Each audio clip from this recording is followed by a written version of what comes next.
Hello guys, നമ്മളിപ്പോൾ പോകുന്നത് മേള കാണാനാണ് കേട്ടോ. ഇവിടെ യു-പിയിൽ അടുത്തായിട്ട് നടത്തുന്ന ഒരു പരിപാടിയാണ് മേള. 4-5 ദിവസം നീണ്ടു നിൽക്കുന്ന ഒരു പരിപാടിയാണ് കേട്ടോ അത്. അപ്പം ഞങ്ങളൊരു ദിവസം ഓക്കെ എന്ന് പറഞ്ഞ് എല്ലാവരും കൂടെ പോയി കാണാനായിട്ട്.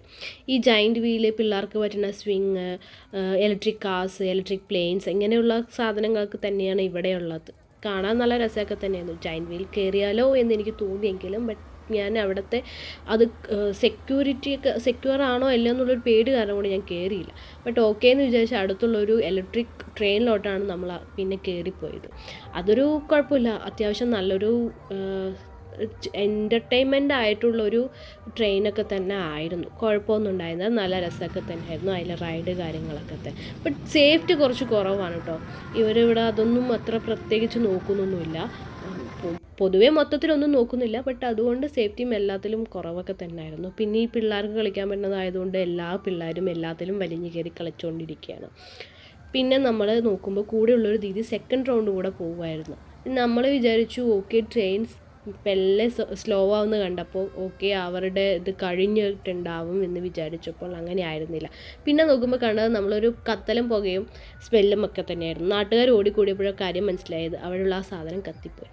കൂടെ ഉണ്ടായിരുന്ന ആ ജയൻറ്റ് വീലും ഇലക്ട്രിക് ട്രെയിനും എല്ലാം തന്നെ, അവിടെയുള്ള ഇലക്ട്രിക് സാധനങ്ങളെല്ലാം തന്നെ അപ്പം തന്നെ സ്റ്റോപ്പായി. ഭാഗ്യം കൊണ്ട് ആർക്കും ഒന്നും പറ്റിയില്ല. ആ പുള്ളിക്കാരൻ ഉന്തി തള്ളിയാണ് ഞങ്ങളുടെ കൂടെയുള്ള വന്ന ദീദീനെ അതിൽ നിന്ന് ഇറക്കിയത് തന്നെ. പിന്നെ അതിലെല്ലാം വെള്ളം ഒഴിച്ച് കെടുത്തി എല്ലാം പ്രോപ്പറായി നിന്നെങ്കിലും അവരുടെ എൻ്റർടൈൻമെൻറ്റിന് ഒരു കുറവുണ്ടായില്ല കേട്ടോ. നാട്ടുകാരെല്ലാം ഹാപ്പി തന്നെയായിരുന്നു. പിന്നെ ഓരോ സാധനങ്ങൾ വാങ്ങാനായി. പിന്നെ ഈ കാണുന്ന സാധനം എന്ന് വെച്ച് കഴിഞ്ഞാൽ ഇവിടുത്തെ അലമാരയാണ് കേട്ടോ. ഞാൻ ഇതുവരെ ഇങ്ങനത്തെ സംഭവമൊന്നും കണ്ടിട്ടില്ല. ഇവിടെ വന്നപ്പോൾ പെട്ടെന്ന് നോക്കിയപ്പോൾ എനിക്ക് ശവപ്പെട്ടിയാണോ എങ്ങനെയുള്ളൊരു തോട്ടാണ് വന്നെങ്കിലും ബട്ട് ഇതൊരു നല്ലൊരു ഇവിടെ ഉള്ളൊരു അലമാര തന്നെയാണ്.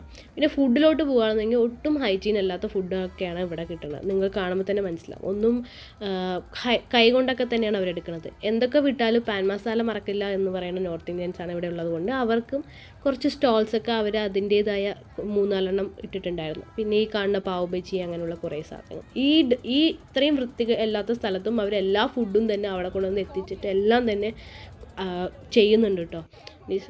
പിന്നെ നമ്മൾ കുറച്ച് സാധനമൊക്കെ മേടിച്ച് ബാർഗെയിനിങ് ചെയ്ത് എല്ലാം മേടിച്ച ശേഷം നമ്മൾ അവിടുത്തെ മേളൻ്റെ കഴിഞ്ഞ് നമ്മൾ തിരിച്ച് വീട്ടിലോട്ട് പോവുകയാണ്. പിന്നെ ഇത്രയൊക്കെ തന്നെയുള്ളൂ guys. Tata, bye bye, see you on next video.